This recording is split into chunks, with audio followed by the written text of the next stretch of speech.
Good morning students, मैं दीन प्रताप आज आप लोगों को डीएलएड 4th सेमेस्टर के अंदर शैक्षिक प्रबंधन एवं प्रशासन जो हमारा पेपर है उसी को हम लोग आज जारी रखेंगे या आगे पढ़ेंगे।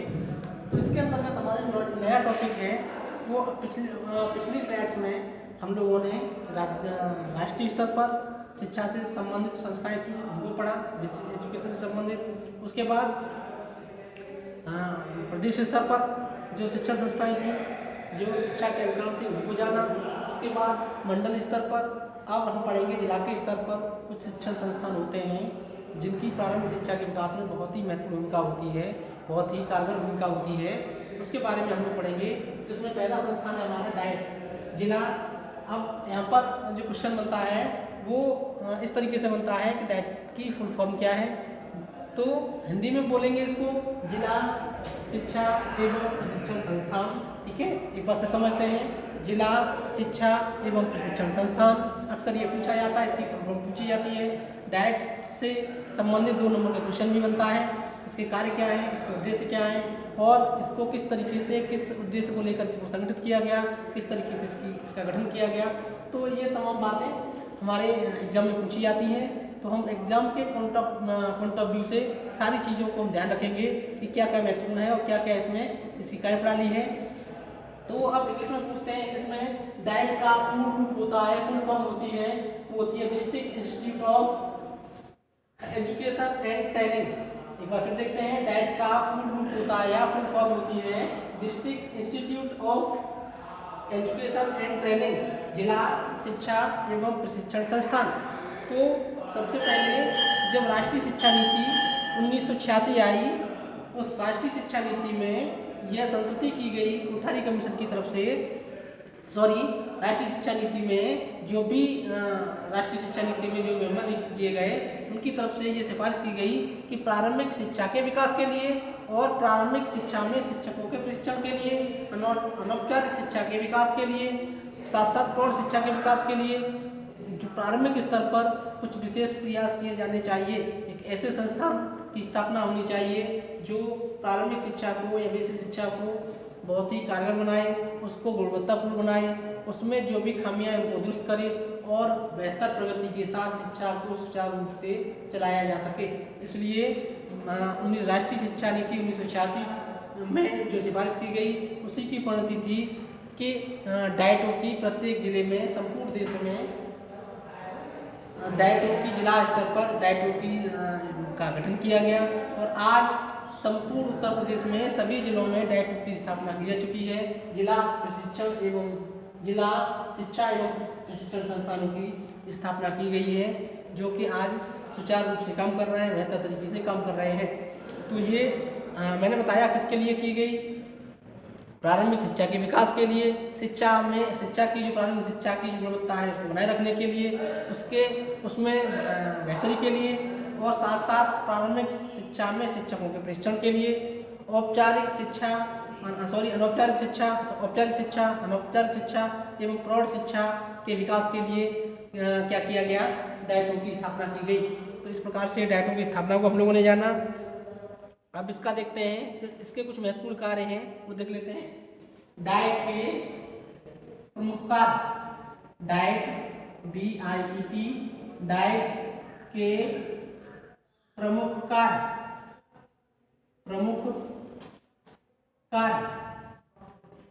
ठीक है फ्रेंड्स। डाइट के कौन कौन से कार्य हैं इसको जब देखेंगे हम लोग, तो पहला कार्य तो है प्रारंभिक शिक्षा के विद्यालयों को, नंबर 1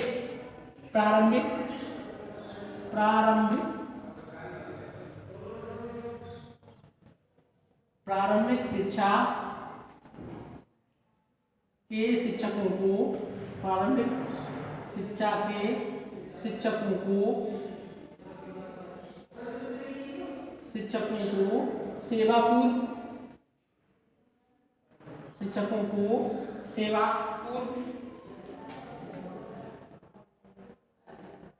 सेवापूर्व एवं सेवाकालीन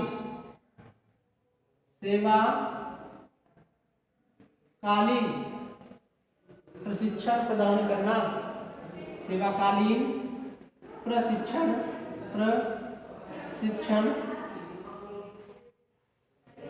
देना। ठीक है, बहुत महत्वपूर्ण कार्य है डाइट का। जो भी शिक्षक शिक्षा से संबंधित हैं और जो किसकी अवस्था में है, प्रशिक्षण की अवस्था में है, उनको प्रशिक्षण प्रदान करता है, वो डाइट करता है। डाइट का प्रमुख कार्य है कि जितने भी शिक्षक, जितने भी ट्रेनिंग टीचर जो शिक्षा से जुड़े हुए हैं, शिक्षक बनना चाहते हैं, उनके प्रशिक्षण की व्यवस्था, उनको ट्रेन करने की व्यवस्था डाइट करता है। दूसरा, जो शिक्षक सेवाओं में हैं, तत्कालीन समय में कार्य कर रहे हैं, वो चाहे वो माध्यमिक स्तर के हो, उच्च प्राथमिक स्तर के हो, प्राथमिक स्तर के हो, उनके प्रशिक्षण का कार्य भी कौन करता है, डाइट करती है। क्योंकि शिक्षा निरंतर चलने वाली प्रक्रिया है और जो भी शिक्षा के अंतर्गत इनोवेशंस हो रहे होते हैं या होते हैं, उनसे शिक्षकों को किस प्रकार से अधुनातन रखा जाए, उनको किस प्रकार से शिक्षकों को नवीनतम जानकारी पहुंचाई जाए, किस प्रकार से शिक्षकों को बेहतर शिक्षक विधियाँ से परिचित कराया जाए, उन सारी बातों को ध्यान रखते हुए सेवारत शिक्षकों को प्रशिक्षण प्रदान कौन करता है, डाइट ही करता है। तो इसके दो महत्वपूर्ण कार्य हो गए। पहला महत्वपूर्ण कार्य हुआ शिक्षकों को सेवा से पूर्व और सेवाकालीन सेवा में रहते हुए प्रशिक्षण प्रदान करना। नंबर 2 देखेंगे, नेक्स्ट नंबर देखते हैं। दूसरा कार्य है इसका, वो है प्राथमिक विद्यालय संकुलों। नंबर 2 यहीं से लिख देता हूं मैं, प्राथमिक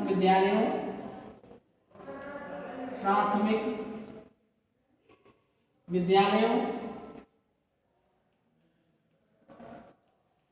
ठीक है, प्राथमिक विद्यालय संकुलों,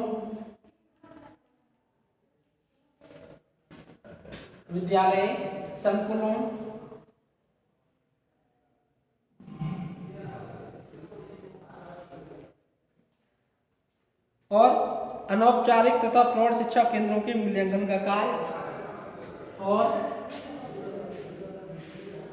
अनौपचारिक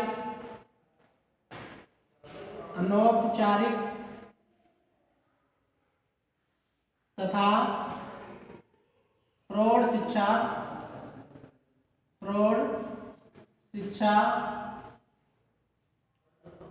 केंद्रों के मूल्यांकन का कार्य,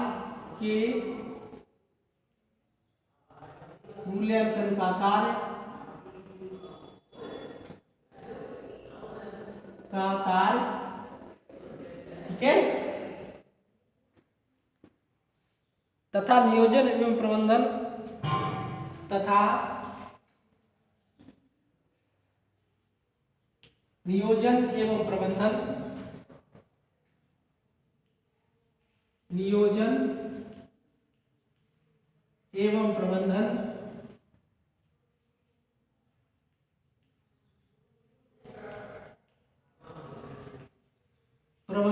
ठीक है। उनको प्लानिंग कैसे करेंगे, उसका मैनेजमेंट कैसे करेंगे, ये सभी बातें, ठीक है। प्रबंधन विषयक जानकारी के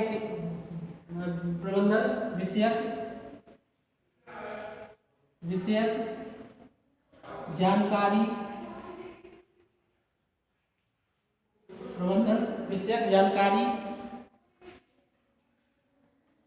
के केंद्र के रूप में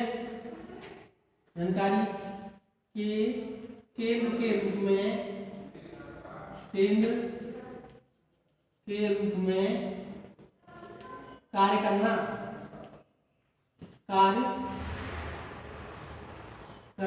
ठीक है। तो ये दूसरा कार्य बड़ा महत्वपूर्ण है, प्राथमिक विद्यालय संकुलों, ठीक है। ये औपचारिक शिक्षा की बात कर रही है, साथ साथ कह रही है अनौपचारिक तथा प्रौढ़ शिक्षा केंद्रों के मूल्यांकन का कार्य, ठीक है। किस प्रकार से जो भी प्रौढ़ शिक्षा, अनौपचारिक शिक्षा के केंद्र है, उनका मूल्यांकन कैसे किया जाएगा वो, तथा इसके साथ ही साथ तमाम तरीके की प्राथमिक शिक्षा से संबंधित किस प्रकार से प्लानिंग करनी है, किस प्रकार से उनको मैनेजमेंट करना है, उस विषय की जानकारी के केंद्र के रूप में कार्य कौन करता है, वो डाइट करता है। अब नेक्स्ट है, तीसरा कार्य है, वो है अनौपचारिक तथा प्रौढ़ शिक्षा के, तीसरा अनौपचारिक अनौपचारिक तथा प्रौढ़ शिक्षा, अनौपचारिक तथा प्रौढ़ शिक्षा के अनुदेशकों, प्रौढ़ शिक्षा के अनुदेशकों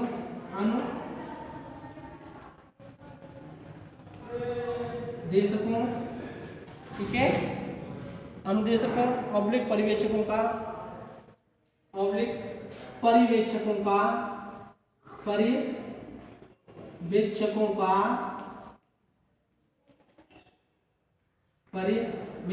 का शैक्षिक स्तरोन्नयन,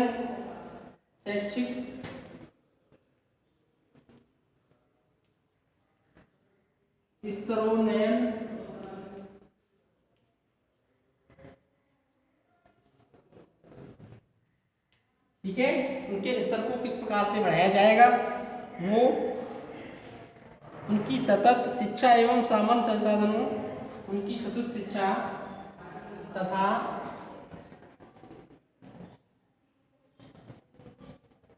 उनकी सतत शिक्षा की व्यवस्था करना,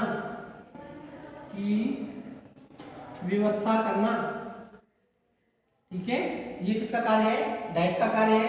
तीसरा कार्य देखते हैं, तीसरा कार्य हो गया। चौथा कार्य देखेंगे, बहुत महत्वपूर्ण है, वो है शोध, अध्ययन, सर्वेक्षण, शोध, अध्ययन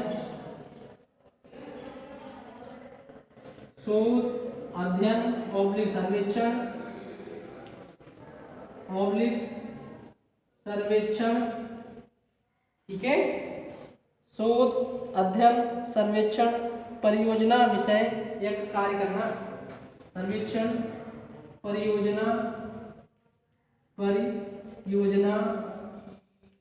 विषयक कार्य करना, ठीक है। यहाँ पर ना दिख रहा हो कोई बात नहीं, मैं बोल देता हूँ, एक बार फिर बोलता हूँ। चौथा है वो है शोध, शिक्षा की प्रारंभिक शिक्षा के क्षेत्र में या उच्चतर जो शिक्षा है, हमारी प्रारंभिक शिक्षा है, उसके क्षेत्र में शोध, अध्ययन और सर्वेक्षण परियोजना विषय से संबंधित कार्य कौन करता है, वो डैट करता है, डैट का कार्य होता है। नेक्स्ट है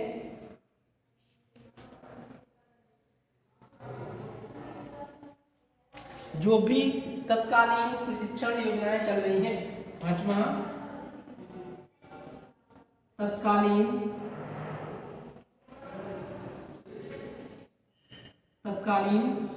प्रशिक्षण योजनाओं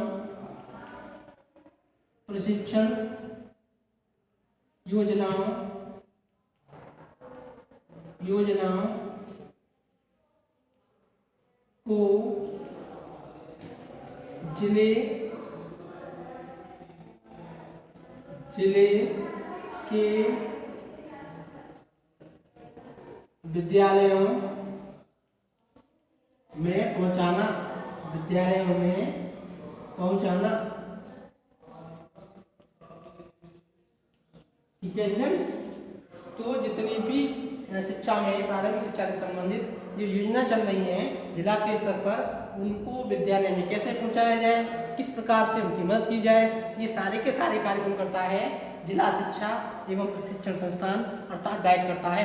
एक बार फिर देख लेते हैं, इसके बड़े महत्वपूर्ण कार्य हैं, वो है प्राथमिक शिक्षा के शिक्षकों को जो सेवा पूर्व का प्रशिक्षण है वो देना, सेवा में रहते हुए जो तमाम इनोवेशंस हो रहे होते हैं शिक्षा जगत में, उनसे परिचित कराना, अर्थात सेवाकालीन प्रशिक्षण प्रदान करना किसका कार्य है, डाइट का कार्य है या जिला शिक्षा प्रशिक्षण संस्थान का कार्य है। दूसरा कार्य प्राथमिक विद्यालयों, विद्यालय संकुलों, उच्च शिक्षा की बात कर रहे हैं, साथ साथ अनौपचारिक प्रौढ़ शिक्षा केंद्रों के मूल्यांकन का कार्य तथा नियोजन, उसमें जो भी प्लानिंग की जाती है और उसके अंदर जो भी मैनेजमेंट से संबंधित विषय होते हैं, जानकारी के केंद्र के रूप में कौन कार्य करता है, डाइट कार्य करता है। नेक्स्ट है अनौपचारिक तथा प्रौढ़ शिक्षा के निर्देशकों पर्यवेक्षकों का शैक्षिक स्तरों उन्नयन करना, उनके स्तरों को शैक्षिक स्तर को बढ़ाना, ठीक है, और उनकी सतत शिक्षा की व्यवस्था, सतत प्रशिक्षण, ठीक है, सतत प्रशिक्षण की व्यवस्था करना। ये किसका कार्य है? डाइट का कार्य है। चौथा कार्य है शोध अध्ययन सर्वेक्षण परियोजना विषय कार्य करना, ठीक है, ये डाइट का कार्य है। नेक्स्ट है तत्कालीन प्रशिक्षण योजनाओं को जिले के विद्यालय में जिले के समस्त विद्यालयों में पहुंचाना, जिले के सभी, ठीक है, सभी विद्यालयों में पहुंचाना। तो ये डाइट के हम लोगों ने कार्य पढ़े। कुछ महत्वपूर्ण कार्य हैं जिला शिक्षा संस्थान के, वो हम लोगों ने जाने। यहाँ से क्वेश्चन बनता है तो आप लोग कहीं भी कंफ्यूजन नहीं करेंगे, किसी प्रकार से कंफ्यूज नहीं होंगे। हमें क्या करना है, जिला शिक्षा एवं प्रशिक्षण संस्थान किसके लिए काम करता है? प्राथमिक शिक्षा के विकास के लिए काम करता है। प्राथमिक शिक्षा में शिक्षकों के उन्नयन के लिए कार्य करता है। प्राथमिक शिक्षा में औपचारिक शिक्षा के साथ साथ अनौपचारिक शिक्षा, प्रौढ़ शिक्षा केंद्रों के रूप में काम करता है। और जो भी प्राथमिक शिक्षा से संबंधित जो भी संसाधन केंद्र होते हैं उनके केंद्र के रूप में काम करता है। जो भी इस क्षेत्र में जो पर्यवेक्षक होते हैं, कोऑर्डिनेटर होते हैं, उनके प्रशिक्षण की बात करता है। उनको शैक्षिक जो स्तर होता है उसके उन्नयन की बात करता है। इस प्रकार से हम लोगों ने जिला शिक्षा एवं प्रशिक्षण संस्थान को पढ़ा। और इसकी मैं एक बार फिर कहूँगा, इसकी जो फुल फॉर्म है बहुत ज़्यादा पूछी जाती है। आप लोग इसके पूर्ण रूप को जानेंगे। जैसा कि मैंने बार बार बोला है, district institute of education and training, ठीक है, ये इसका पूर्ण रूप है। डाइट का पूर्ण रूप है जिला शिक्षा एवं प्रशिक्षण संस्थान। इसकी स्थापना किसकी संस्तुति के आधार पर की गई? नई राष्ट्रीय शिक्षा नीति 1986 आई, उसमें इस बात की सिफारिश की गई, रिकमेंडेशन की गई कि प्रत्येक जिले पर प्राथमिक शिक्षा के विकास के लिए, शिक्षकों के प्रशिक्षण के लिए और संसाधन केंद्र के रूप में क्या किया जाए, प्रत्येक जिले में एक ऐसे संस्थान की स्थापना की जाए, एक ऐसे इंस्टीट्यूट की स्थापना की जाए जो बेहतर तरीके से प्राथमिक शिक्षा के विकास के लिए काम कर सके। इस प्रकार से डाइट की स्थापना, डाइट के कार्य हम लोगों ने जाने। इससे संबंधित आपको कोई भी क्वेरीज करनी हो, किसी भी प्रकार की समस्या हो, आप कमेंट सेक्शन में जाएं, वहाँ पर मैं इसका सॉल्यूशन दूंगा। आज के लिए बस इतना ही, धन्यवाद।